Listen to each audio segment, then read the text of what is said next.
चाट जाते हैं जिंदगी सारी, दुख बड़े बाकमाल होते हैं। औरत से मोहब्बत बहुत से मर्द करते हैं, मगर मोहब्बत के साथ साथ इज्जत बहुत कम मर्द देते हैं। ये जो माएँ होती है ना, बहुत अनमोल होती है। ये ना हो तो बेटियां बेमोल होती हैं। जन्नत तो सभी मांगते हैं, पर मिली हुई जन्नत की कोई कदर नहीं करता। माँओं की ज़रूरत ज़िंदगी में कभी ख़त्म नहीं होती। उनकी जुदाई हर उम्र में रुला देती है। अल्लाह पाक सबकी माँओं को उनके सर पर सलामत रखे। मुझे मौत से इतना डर नहीं लगता जितना अपनी माँ के बगैर जीने से लगता है। या अल्लाह हमारी माँओं को लंबी ज़िंदगी देना।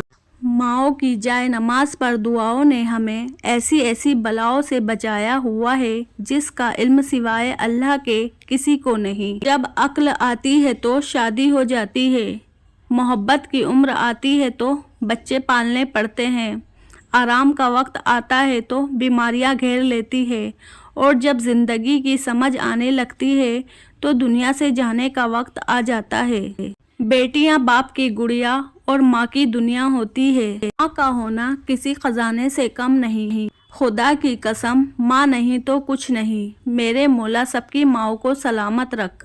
माएँ मरती नहीं, माएँ हमेशा दिल में जिंदा रहती है। हर खुशी और गम के मौके पर दिल में याद बनकर या आंख में आंसू बनकर जी उठती है। सन्नाटा छा गया बंटवारे के हिस्से में, जब माँ ने पूछा मैं हूँ किसके हिस्से में। माँ के लिए सबको छोड़ देना, लेकिन सबके लिए माँ को मत छोड़ना, क्योंकि जब माँ रोती है तो फरिश्तों को भी रोना आ जाता है।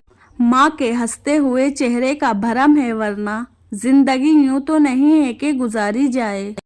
हुआ है तुझसे बिछड़ने के बाद ये मालूम कि तू नहीं थी, तेरे साथ एक दुनिया थी। हम इस कमाई से इतना उसे ना दे पाए, हमारा जितना वो सदका उतारा करती थी। मुमकिन अगर होता किसी की उम्र लगाना, मैं हर सांस अपनी माँ के नाम लिखती। अल्लाह के खौफ से गिरने वाला आंसू बेशक छोटा ही क्यों ना हो, लेकिन उसमें इतनी ताकत होती है कि वो समुद्र के बराबर गुनाह मिटा देता है। ये हकीकत है, जब इंसान किसी चीज़ से डरता है तो उससे दूर भागता है, मगर जब अल्लाह पाक से डरता है तो अल्लाह के और करीब हो जाता है। सिर्फ दो लोग आपको सही तरह से समझ सकते हैं, एक वो जो आपकी हालत से गुजरा हुआ हो, और दूसरा वो जिसको आपसे शदीद मोहब्बत हो।